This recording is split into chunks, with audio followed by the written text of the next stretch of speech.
தொலைபேசியின் மறுமுனையில் அந்த அழைப்பை மேற்கொண்ட அந்த மனிதர் ஜோ வெய்டர். ஆனலகன் போட்டி விளையாட்டின் குருவாக கருதப்படும் இவர் மசில் பில்டர் சஞ்சிகையின் பிரதம ஆசிரியராக கடமையாற்றி வந்தார்.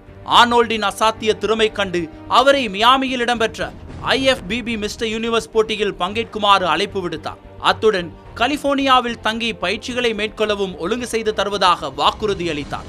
இவ்வாறாக ஆர்னல்ட் ஷ்வார்ஸ்நேகரின் அமெரிக்க கனவுக்கான கதவுகள் மெல்ல திறக்கத் தொடங்கின.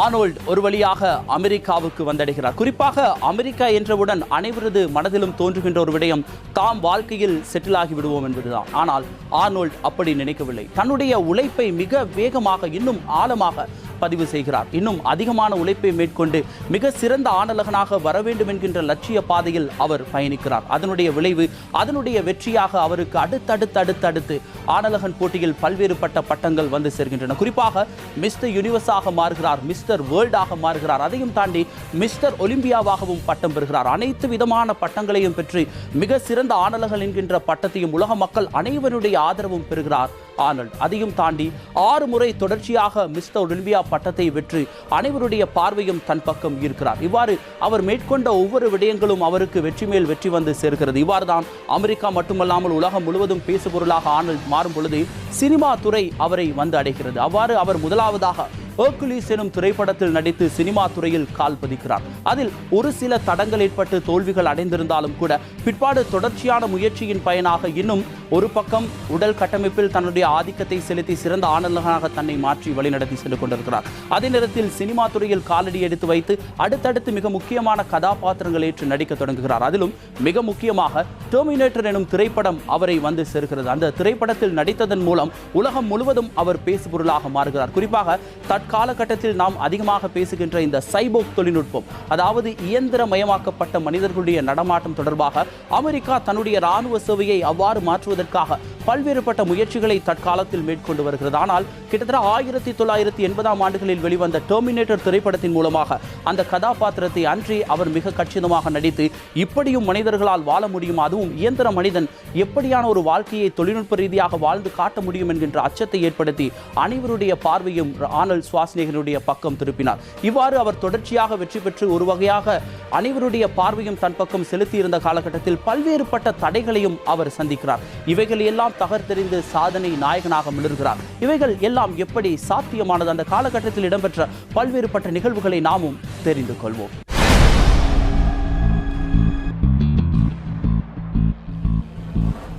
ஆயிரத்து 1968ஆம் ஆண்டு செப்டம்பர் மாதம் ஆர்னல்ட் அமெரிக்காவை வந்தடைந்தார். அப்போது அவர் கையில் இருந்ததெல்லாம் ஒரு உடற்பயிற்சி உபகரண பையும் $20 மட்டுமே. அத்துடன் ஆங்கில மொழி அறிவும் அவருக்கு சுத்தமாக கிடையாது. வெனிஸ் பீச் பகுதியில் அமைந்திருந்த சிறிய அடுக்குமாடி குடியிருப்பில் தனது புதிய வாழ்க்கையை தொடங்கினார் ஆர்னல்ட் ஷ்வார்ஸ்நேகர். ஜோ வெய்டர் அவருக்கு மாதாந்தம் சிறிய உதவித்தொகையை வழங்கி வந்தார். இதற்கு பதிலாக ஆர்னோல்டின் புகைப்படங்களை அவரது மசில் பில்டர் சஞ்சிகையில் உபயோகித்துக் கொள்ள இருவரும் சம்மதித்துக் கொண்டனர். Well, I had to stimulate them. And when I go into the gym and I saw him pick up 500 pounds, he says, "What do you think, Joe?" I said, "Oh, not bad. You can do better than that." He got mad. So he would create this whole thing, and and I think it was really good because the fans loved all that. And that's அமெரிக்க நிலத்தில் கால் பதித்து விட்டோம், இனி வானமே தம்வசம் என மற்றவர்கள் போல் அவசர கனவுகள் காணாது தனது அணுகுமுறைகளில் நிதானத்தை கடைபிடித்தார். 1 வருட காலத்திற்கு கடுமையான பயிற்சிகளை மேற்கொள்ளவும் அதே நேரம் சக அமெரிக்க ஆணலகன் போட்டி வீரர்கள் பின்பற்றும் யுக்திகளை கற்று அதனை உள்வாங்கி அதன் மூலம் அமெரிக்க சூழலில் பயிற்சி பெற்று அந்த வீரர்களையே தோற்கடிப்பது என்ற திட்டத்தை அவர் மனக்கணக்கில் வரைந்து கொண்டார். உடனடியாக லாஸ் ஏஞ்சல்ஸ் நகரத்தில் அமைந்திருந்த சிறிய உடற்பயிற்சி கூடமான கோல்ஸ் ஜிம் என்னும் இடத்தில் பயிற்சிகளை ஆரம்பித்தார். அமெரிக்காவின் திறமை வாய்ந்த முன்னணி ஆண் அழகர்கள் பலர் அந்த பயிற்சி நிலையத்தில் பயிற்சிகளை மேற்கொண்டனர். எனினும் அவர்களை கடந்து வெகு சீக்கிரமே பயிற்சி குழுவின் தலைவராக அவர் தன்னை நிலைநிறுத்திக் கொண்டார். சிறிது சிறிதாக முன்னேறிய ஆர்னல்ட் அமெரிக்க உடற்பயிற்சி விளையாட்டு வட்டாரத்தில் நன்கு அறியப்பட்ட நபராகவும் மாறினார். 1970ஆம் ஆண்டு ஆர்னோல்டின் வாழ்க்கையில் மறக்க முடியாத ஆண்டாக அமைந்தது. ஆணழகன் போட்டி விளையாட்டின் அதி உயர் பட்டங்களான மிஸ்டர் யூனிவர்ஸ், மிஸ்டர் வேர்ல்ட் மற்றும் மிஸ்டர் ஒலிம்பியா ஆகிய 3 பட்டங்களையும் ஒரே வருடத்தில் சுவீகரித்து இதுவரை உலகம் கண்டிராத நவீன கால மாவீரனாக அவதரித்து விட்டான் என்று பறைசாற்றப்பட்டார்.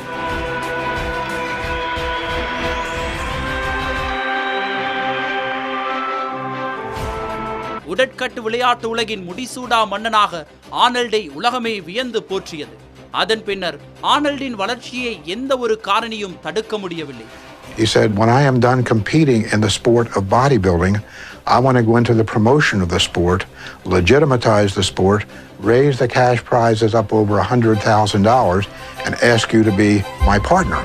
அதன் பின்னர் தொடர்ச்சியாக 6 முறை மிஸ்டர் ஒலிம்பியா பட்டத்திற்கு சொந்தக்காரரானார். ஆணழகன் போட்டிகளில் தனியுரிமை கொண்ட ராஜாவாக வலம் வந்தார் ஆர்னல்ட் ஷ்வார்ஸ்நெகர். எனினும் ஆர்னல்டின் பிரம்மாண்டமான திட்டத்தின் முதல் பகுதி மட்டுமே இதுவாகும். வெற்றிகரமான முதல் கட்டத்தை அடுத்து இத்திட்டத்தின் 2வது பகுதியை செயற்படுத்த தீர்மானித்தார். 1970ஆம் ஆண்டு ஜோ வெய்டரை திரைப்பட தயாரிப்பு நிறுவனம் ஒன்று அணுகியது.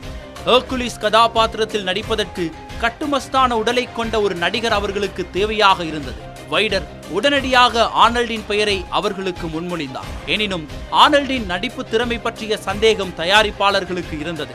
அவர்களிடம் ஆர்னோல்டுக்கு ஐரோப்பாவில் ஷேக்ஸ்பியர் நாடகங்களில் நடித்த அனுபவம் உண்டு என்ற சாதகமான காரணத்தை வைடர் முன்வைத்தார். Could he act? I said, could he act? My God, he was a Shakespearean actor. He was a Shakespearean actor back in Austria. Really? They signed him up right away. உடனடியாக இரு தரப்புக்கும் இடையே திரைப்பட ஒப்பந்தம் கையெழுத்திடப்பட்டது. அவர் நடித்த முதல் படமான Hercules goes to New York திரைப்படமும் திரைக்கு வந்தது. முதல் திரைப்படமே ஆர்னல்டின் திரைப்பட வாழ்க்கையில் மறுக்கப்பட வேண்டிய படமாகவும் அமைந்தது. பலமற்ற திரைக்கதை மற்றும் சுவாரஸ்யமற்ற காட்சிகள் காரணமாக இந்த திரைப்படம் தோல்வியை தழுவியது.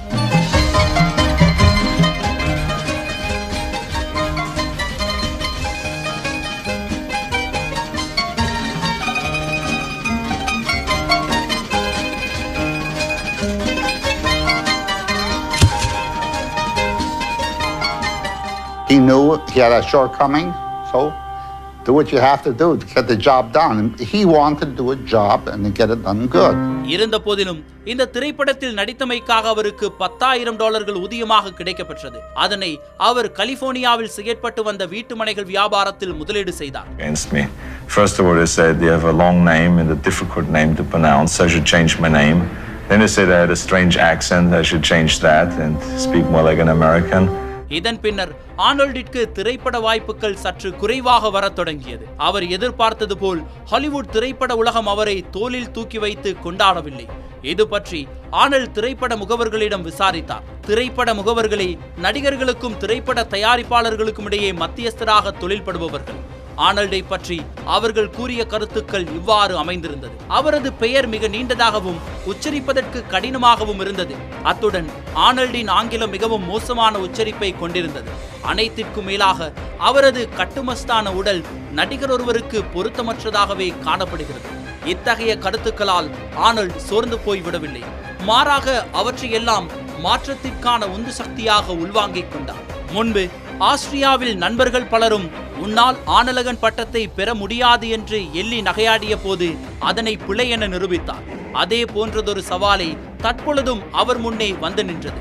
முன்பு உடற்பயிற்சி கூடம் கற்றுக் கொடுத்த கடின உழைப்பை புதியதொரு துறையில் புதியதொரு நாட்டில் செயல்படுத்த முடிவு செய்தார். உலகின் அதிக சம்பளம் பெற்ற நடிகர் என்ற பெருமையை பெற வேண்டும் என்ற இமாலய இலக்கை நோக்கி கடின உழைப்பு மற்றும் 100% அர்ப்பணிப்புடன் இயங்க ஆரம்பித்தார்.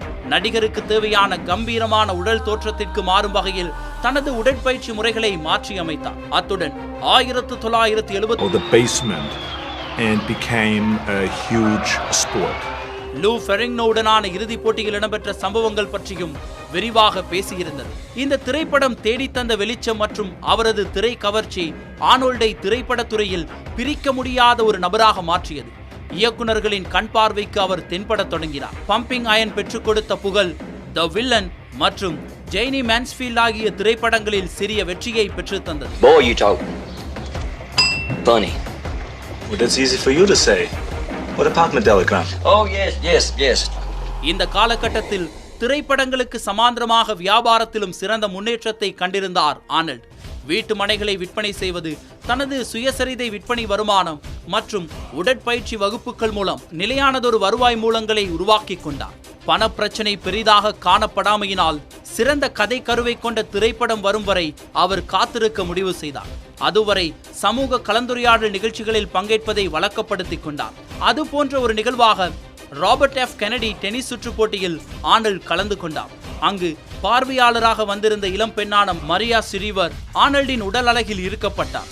அவர் அமெரிக்க முன்னாள் ஜனாதிபதி ஜான் எஃப் கெனடியின் உறவுமுறை மருமகளாவார். ஆர்னால்ட் மற்றும் மரியா முதல் பார்வையிலேயே தம்மை மறந்தனர், காதலிலும் விழுந்தனர். She was very smart, and she's just an extraordinary woman. சமூக சேவையாளரான மரியா ஆர்னால்டை விசேட தேவையுடையோருக்கான ஒலிம்பிக் போட்டிகளுக்கு விசேட தூதுவராக பணியாற்ற வாய்ப்பை ஏற்படுத்தி கொடுத்தார். 1979ஆம் ஆண்டு ஆர்னால்ட் புதியதொரு துறையில் நுழைந்தார். CBS விளையாட்டு வர்ணனையாளராகவும் தனது பன்முகத்தன்மையை நிரூபித்தார். இவை அனைத்திற்கும் மத்தியில் ஆச்சரியப்படுத்தும் விதமாக விஸ்கான்சின் பல்கலைக்கழகத்தில் வியாபார பட்டப்படிப்பையும் நிறைவு செய்திருந்தார். முன்பு திரைப்படத்துறைக்கு எதிர்பார்த்த வெற்றி கிடைக்காத காரணத்தால் பல்வேறு துறைகளுக்கும் திசை கழிக்கப்பட்டு மீண்டும் தனது முதன்மை விளையாட்டான உடற்கட்டு போட்டிக்கே வந்து சேர்ந்தார். ஒரு வருடம் கழித்து ஆனலகன் போட்டி விளையாட்டு உலகத்தையே அதிர செய்யும் விதமாக தனது மேல் வருகையை பதிவு செய்தார் ஆர்னால்ட் ஷ்வார்ஸ்நெகர். 1980ஆம் ஆண்டு ஆஸ்திரியாவில் இடம்பெற்ற மிஸ்டர் ஒலிம்பியா போட்டியில் பங்கேற்று தனது 7வது பட்டத்தை சுவீகரித்துக் கொண்டார். இதன் மூலம் மீண்டும் ஒரு முறை வரலாறு கண்ட அதி சிறந்த ஆணழகன் என்ற அந்தஸ்தையும் தக்க வைத்துக் கொண்டார். இந்த வெற்றி ஒரு சில சர்ச்சைகளை தோற்றுவிக்கும் வகையில் இருந்தாலும் அவை அனைத்தையும் கடந்து மீண்டும் ஒரு முறை தான் இன்னும் ஓய்ந்து விடவில்லை என தன் எதிரிகளுக்கு பறைசாற்றினார்.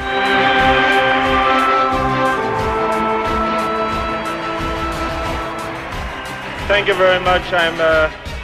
I'm extremely excited about winning the 7th time the Mr. Olympia competition, and I have to be very honest that this was the highest level of competition I've ever faced in any competition in my life, and I was not aware of that. Mister Olympia பட்டம் எனும் பகடைக்காயை பரிசோதனை செய்யும் முயற்சியாக உருட்டி பார்த்த Arnold அதனை எதிர்பார்த்தபடியே அதில் நல்ல பலனையும் பெற்றுக்கொண்டார். மிஸ்டர் ஒலிம்பியா போட்டிக்காக கட்டமைக்கப்பட்ட அவரது புதிய உடல் தோற்றம் கனோன் தி பார்பேரியன் திரைப்படத்திற்கான வாய்ப்பையும் பெற்றுக் கொடுத்தது. ஒரு வருட ஆங்கில உச்சரிப்பு பயிற்சி மற்றும் உலோக போர்வால் பயிற்சிக்கு பின்னர் 6 மாதங்கள் யுகோஸ்லோவாவியா மற்றும் ஸ்பெயினில் இடம்பெற்ற படப்பிடிப்பில் பங்கேற்றார். கனோன் தி பார்பேரியன் திரைப்படம் ஆங்கில பாக்ஸ் ஆபீஸில் $100 மில்லியன் மேல் வசூல் செய்திருந்தது.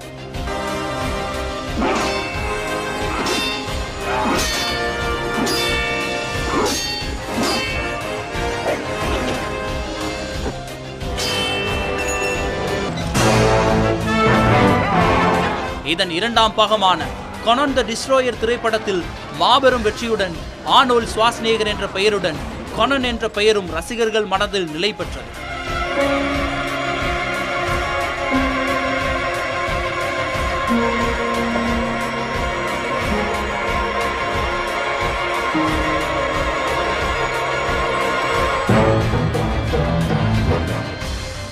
கனோன் தி பார்பேரியன் திரைப்படத்தின் பெரு வெற்றிக்கு பின்னர் புதுமுக இயக்குனரான ஜேம்ஸ் கேமரூன் பெரிய பொருட்செலவில் உருவாகும் டெர்மினேட்டர் திரைப்படத்தின் கதையை ஆர்னால்டிடம் சென்று அறிமுகப்படுத்தினார்.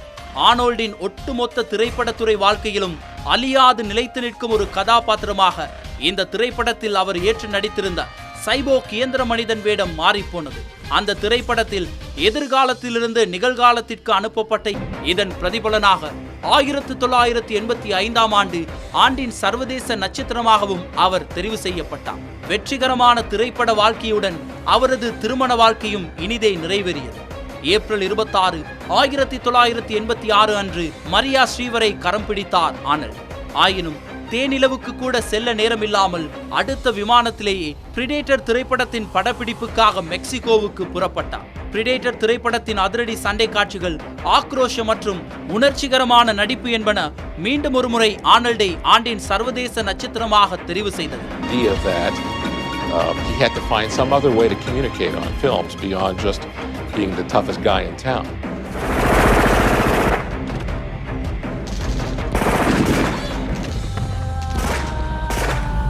பிரிடேட்டரின் வெற்றி அதனை நகலெடுத்தாற்போல் வரிசையாக அதிரடி திரைப்படங்களில் நடிக்கத் தொடங்கினார். இதற்கு கமாண்டோ, ராடி, தி ரன்னிங் மேன் போன்ற திரைப்படங்களை உதாரணமாக குறிப்பிடலாம்.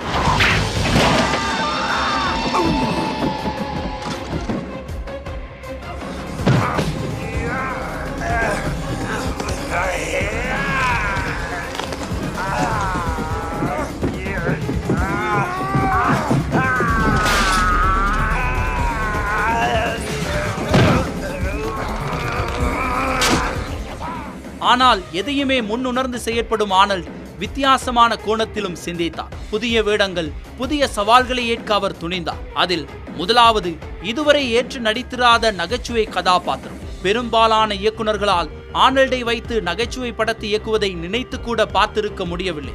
இயக்குனர் ஐவான் ரிச்சிமேன் மற்றும் இவர்களில் விதிவிலக்காக ஆர்னால்டை வைத்து நகைச்சுவை திரைப்படத்தை இயக்க தீர்மானித்தார். ட்வின்ஸ் என பெயரிடப்பட்ட இந்த திரைப்படம் மூலம் ஆர்னால்ட் எதிர்பார்த்த கனவும் நிறைவேறியது. Cookies? I guess it was a dumb idea. No, not at all. I'm really looking forward to tossing them. It's a very funny, light, silly comedy, but it's also got a real tenderness, and he was so sweet, and yeah, you really saw that tenderness come out. I thought that was really terrific, because normally he's this big macho guy with all the amazing bod and stuff like that, and you really got a sense of his sweet side. Danny DeVito மற்றும் Arnold இடையிலான நகைச்சுவை கலந்த பிணைப்பு இந்த திரைப்படத்தை எதிர்பார்க்காத ஒரு வெற்றியையும் பெற்றுக் கொடுத்தது. 2 வருடங்களுக்கு பின்னர் அதே இயக்குனருடன் மீண்டும் இணைந்து கிண்டர்கார்டன் கோப் திரைப்படத்தில் நடித்தார். இவர் தொட்டதெல்லாம் பொன்னென என்னும் வகையில் இந்த திரைப்படமும் வசூலில் சாதனை படைத்தது. I need to go to the bathroom. Okay, we can go. Boys have a penis, girls have a vagina. Thanks for the tip.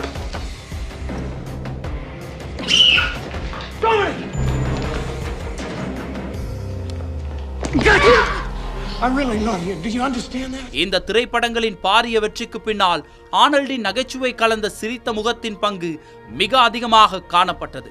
நிமிடத்திற்கு ஒருமுறை அவர் வீசும் நகைச்சுவை துணுக்குகள் ரசிகர்களின் இதயத்தை அவருடன் பின்னி பிணைந்தது.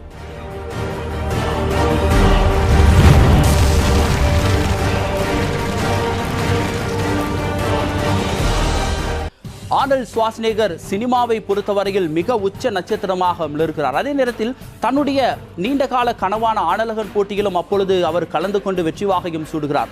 இரு கரத்தையும் தராசை போல மிக சமனாக அவர் கொண்டு செல்லும் பொழுது அவரை பார்ப்பதற்கு ஒரு அசுரன் போல அவருடைய உடல் வாக்கு அமைந்திருந்தது.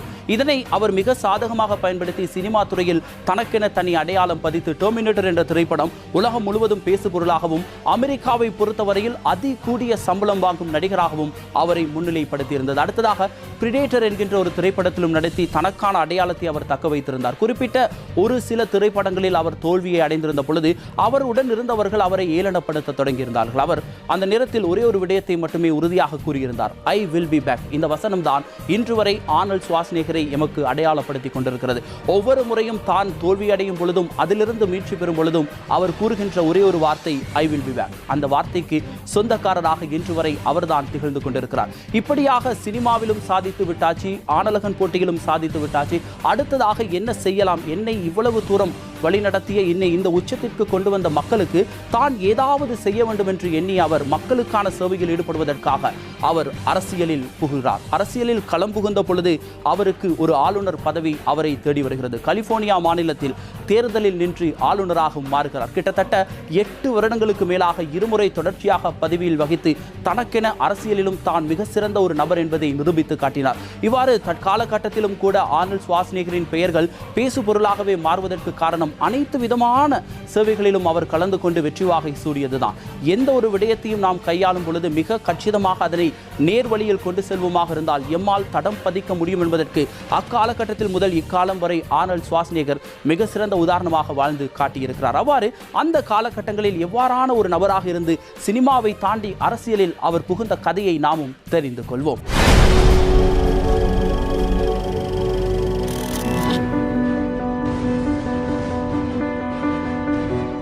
கிண்டர்கார்டன் கோப் திரைப்படத்தில் அவர் நகைச்சுவை மற்றும் சிறுவர்கள் மீதான பாசம் என்பவற்றை சாதாரண ரசிகர்கள் மட்டுமன்றி முக்கிய தலைவர்களும் கூட கவனித்திருந்தனர். அவர்களில் ஒருவர் அமெரிக்க முன்னாள் ஜனாதிபதி ஜார்ஜ் டபிள்யூ புஷ் ஆவார். உடனடியாக அவர் ஆர்னோல்டை தேக ஆரோக்கியத்திற்கான ஜனாதிபதி சபையின் தலைவராக நியமித்தார். பலரும் இத்தகைய பதவிகளை கௌரவ அந்தஸ்தாக மட்டும் கருதி கொண்டிருந்த வேளையில் ஆர்னோல்ட் மட்டும் தனக்கு வழங்கப்பட்ட வாய்ப்பை பயன்படுத்தி முழு மூச்சாக செயலில் இறங்கினார்.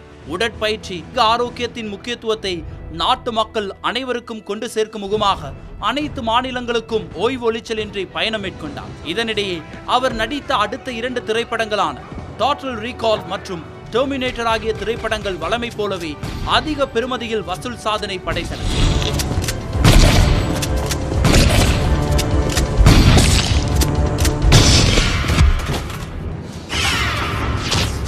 டெர்மினேட்டர் 2ஆம் பாகம் $102 மில்லியன் பொருட்செலவில் தயாரிக்கப்பட்டிருந்தது.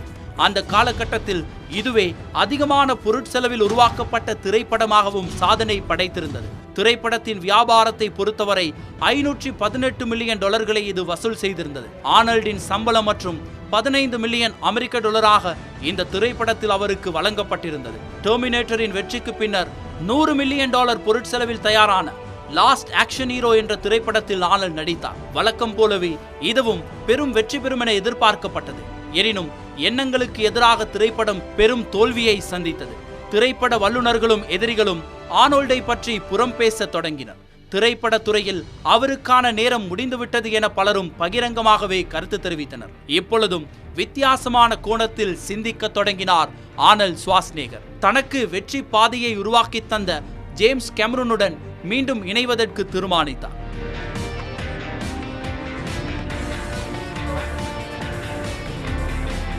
ஜேம்ஸ் பாண்ட் கதாபாத்திரத்தை நகைச்சுவையாக சித்தரிக்கும் வகையில் அமைந்த ட்ரூ லைஸ் திரைப்படத்தில் அவர் நடித்தார். ட்ரூ லைஸின் மாபெரும் வசூல் சாதனை மூலம் புறம் பேசிய நபர்களை புறமுதுகிட்டு ஓட செய்து மீண்டும் வெற்றி பாதைக்கு திரும்பினார் Arnold. What makes you think you can do all that? My handcuffs. I picked them. 1990களின் மத்தியில் ஆர்னல்ட் மக்களின் பக்கம் தனது பார்வையை திருப்பினார். அதுவரை தனக்கு அனைத்தையும் தந்த நாட்டு மக்களுக்காக தானும் ஏதாவது செய்ய வேண்டும் என்ற எண்ணத்தை அவர் தன் மனதில் உருவாக்கினார். வருடாந்திர நகரமட்ட விளையாட்டுப் போட்டியை ஏற்பாடு செய்து அதற்கு தேவையான நிதி உதவிகளையும் செய்து வந்தார். அத்துடன் பாடசாலை மாணவர்களுக்கான பல்வேறு நலத்திட்டங்களிலும் ஆர்வத்துடன் பங்கேற்று வந்தார். 2003ஆம் ஆண்டு ஆர்னல்ட் பங்கேற்றிருந்த தொலைக்காட்சி நிகழ்ச்சியொன்றில் அவர் கலிபோர்னியா மாநிலத்தின் ஆளுநர் பதவிக்கு போட்டியிடப் போவதாக உத்தியோகபூர்வமாக அறிவித்தார். Working hard, raising our families and paying taxes, but the politicians are not doing their job. We can do better than that. After all, we are California, always at the forefront of innovation. Our farm products feed the world and our technology is second to none. California மாநிலத்தில் நிலவி வந்த மின்சார பற்றாக்குறையை முன்னிறுத்தி தனது தேர்தல் பிரச்சாரங்களை மேற்கொண்டார். மாநிலம் முழுவதும் சூறாவளி பிரச்சாரம் மேற்கொண்டு மக்களின் ஆதரவையும் தன் பக்கம் திருப்பினார். ஆர்னல்டின் எதிர்பாராத எழுச்சியை அரசியல் எதிரிகள் அவருக்கு எதிராக பல்வேறு பொய் பிரச்சாரங்களை மேற்கொள்ள தொடங்கினர். இதற்காக பல்வேறு துணை நடிகைகள் மூலம் ஆர்னோல்டுக்கு எதிரான துஷ்பிரயோக வழக்குகளை தாக்கல் செய்தனர். ஒருமுறை தேர்தல் பிரச்சாரத்தின் போது அவர் மீது முட்டை வீசப்பட்டது. இது அவரது மேலாடை மீது கரையாக படிந்தது. எனினும் நிலைமையை சமயோசிதமாக கையாண்ட ஆர்னல்ட், நான் முட்டையுடன் இறைச்சியையும் கேட்டிருந்தேன், முட்டை மட்டுமே வந்துள்ளது, தயவு செய்து இறைச்சியையும் சீக்கிரம் அனுப்பிவிடுங்கள், நான் பசியோடு இருக்கிறேன் என்று நகைச்சுவையாக அந்த பிரச்சனையை முடிவுக்கு கொண்டு வந்தார்.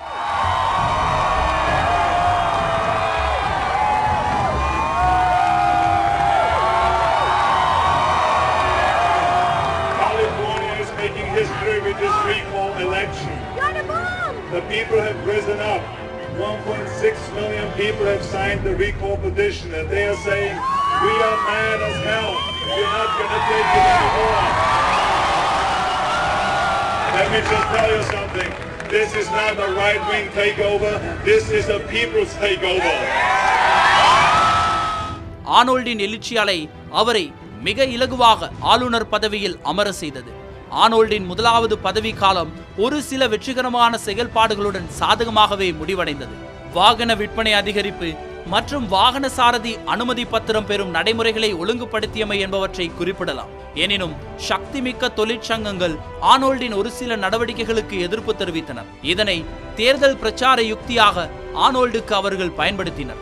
எதிர் பிரச்சாரங்கள் அனைத்தையும் முறியடித்து 2006ஆம் ஆண்டில் 56% வாக்குகளுடன் மீண்டும் ஆளுநர் பதவியை பெற்றுக்கொண்டார் ஆர்னல்ட் ஷ்வார்ஸ்நெகர். தன் 2வது பதவி காலத்தில் சுற்றுச்சூழல் பாதிப்பு பற்றி அதிக அக்கறையுடன் மேற்கொண்டார். 2006ஆம் ஆண்டு உலக வெப்பமயமாதல் தொடர்பாக தீர்வு சட்டத்தை ஆராய்ந்து தான் ஆளும் மாநிலமான கலிபோர்னியாவில் அதை அமுல்படுத்தினார்.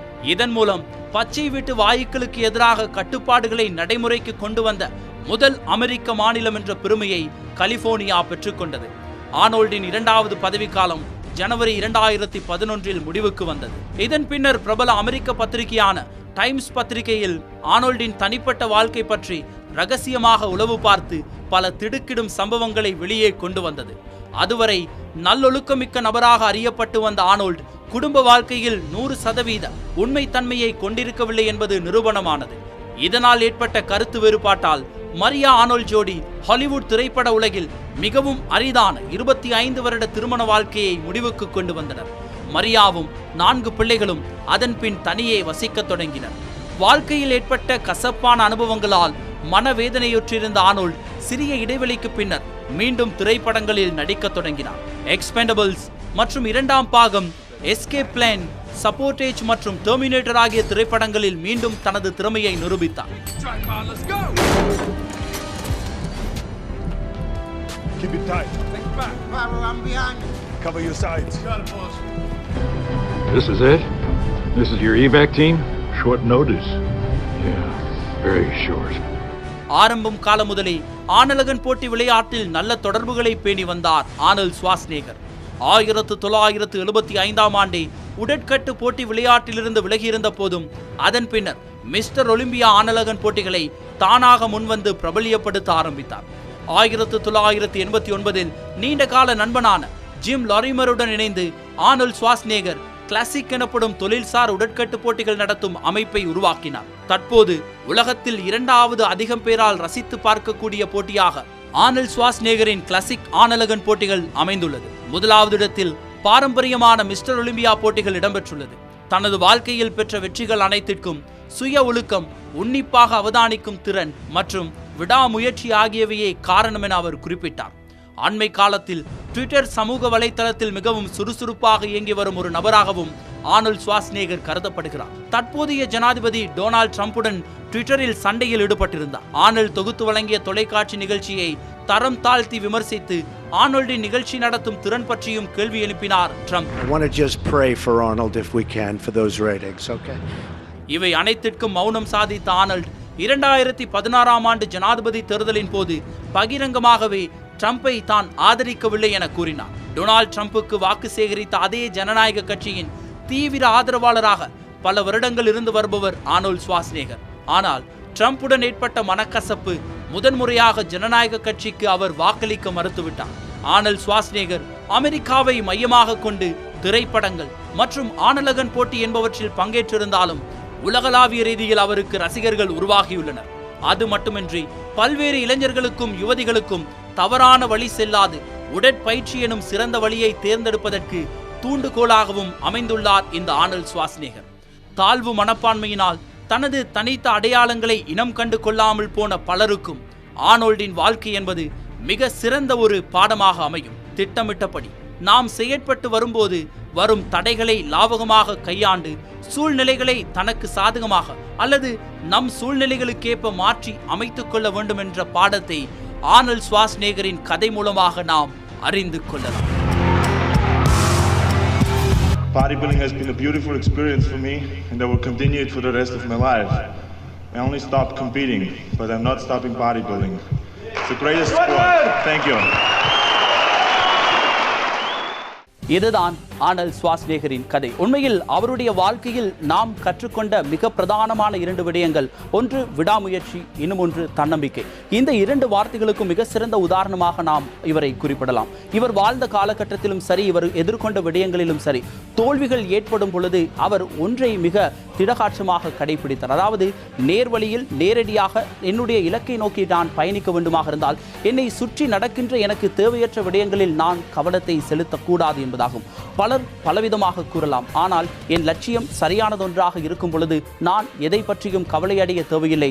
அதை நோக்கி எனது பயணத்தை நான் சரியாக மேற்கொண்டால் வெற்றி என்பது என்னை தேடி வரும் என்பதற்கு ஆர்னால்ட் ஷ்வார்ஸ்நெகரின் கதை மிக சிறந்த உதாரணம் என்று கூறலாம். அவர் அப்படி வாழ்ந்து காட்டியதால் தான் இன்று வரை நாம் அவரை மறக்காது நினைவில் வைத்திருக்கிறோம். அவருடைய சாதனைகளை பற்றி பெருமையாக பேசிக் கொண்டிருக்கிறோம். மனிதர்களாகிய நாம் எமக்கும் பல்வேறு இலக்குகள் இருக்கும். இந்த 2021ஆம் ஆண்டிலும் பல்வேறு கனவுகளோடு தான் இந்த வருடத்தை நாங்கள் ஆரம்பித்திருக்கிறோம். குறிப்பாக ஒன்றை மற்றும் நாம் மறக்கவே கூடாது. எமக்கென்று ஒரு லட்சியம் இருக்க வேண்டும். அந்த லட்சியத்திற்கான பாதையை மிக சரியாக நாம் தேர்ந்தெடுக்க வேண்டும். அதை நோக்கி நாம் உழைத்துக் கொண்டே இருக்க வேண்டும். அவ்வாறு நாம் எமது உழைப்பை சரியாக பயிரிடுவோமாக இருந்தால் வெற்றி என்பது எம்மை தேடி வரும் என்பதில் எவ்வித சந்தேகமும் இல்லை. அதுதான் இந்த தடம் நிகழ்ச்சியினூடாக நாங்கள் உங்களுக்கு கூறுவது.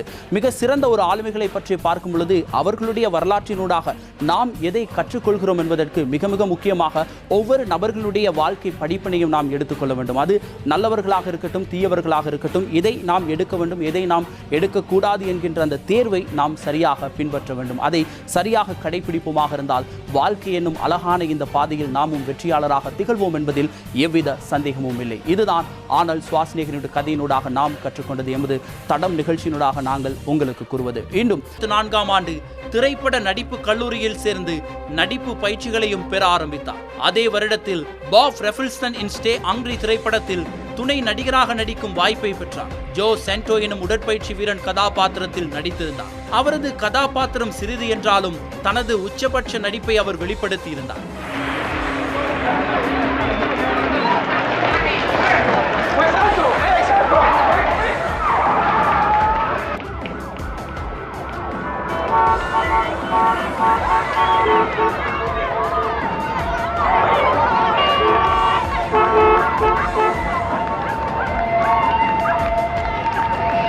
இதன் மூலம் அந்த வருடத்தின் சிறந்த புதுமுக நடிகருக்கான கோல்டன் குளோப் விருதையும் பெற்றுக்கொண்டார். 1977ஆம் ஆண்டு உடற்கட்டு விளையாட்டை மையப்படுத்தி ஆவண திரைப்படமான pumpkin iron வெளியாகியது.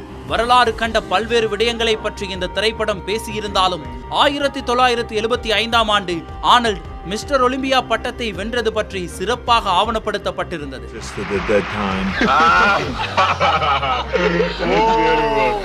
But at the same time, it amazed me of what I was willing to do. Training 5 hours a day, lifting 50 tons of weights, burning 10,000 calories, and doing anything that it takes to win. The people going to see when they see Pumping Iron is basically it's a historic kind of a classic movie because it really captures a time when bodybuilding was just coming out of the closet, so to speak. இன்னும் ஒரு நாயகனோடு உங்களை சந்திக்கும் வரை உங்களிடமிருந்து விடைபெறும் நான் லவேந்திரன் ஜனநாயகன். இது தடம் வரலாற்றின் மறுபக்கம்.